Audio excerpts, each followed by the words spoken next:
কোরবানির কথাটা এবার বলি একটু, এরপরে তরজমা বলুন। কোরবানির বিষয়ে দেখেন, শুধু একটা উদাহরণ শুনেন।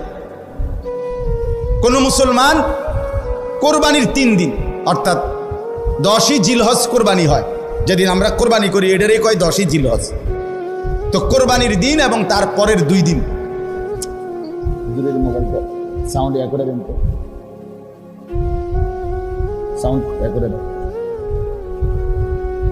তো 10, 11, 12 জিলহজ মাসের এই 3 দিন মানে কোরবানির দিন আমরা যেটারে বলি, তারপরের 2 দিন সহ এই 3 দিনের ভিতরে যদি কারো কাছে 52.5 বড়ি রূপার সমপরিমাণ টাকা মূল্য থাকে তাহলে তার উপরে কোরবানি ওয়াজিব।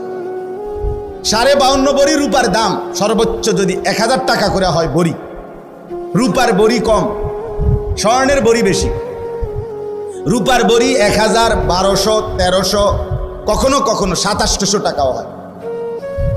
তাইলে যদি 1000 করে গড়ে হয় তাহলে 52,500, 52,500 কিনা এই ঈদের দিন, কোরবানির ঈদের দিন এবং তারপরের 2 দিনের মধ্যে যে কোনো টাইমে কারো কাছে যদি নিজের ঘরের এই মৌলিক প্রয়োজন, ওই যেটা আমি বললাম হাওয়ায় যে আসলি, বউ বাচ্চার বাজার, ওষুধপত্র সহ আমরা মৌলিক খরচ যেটা মোটা দাগের, এই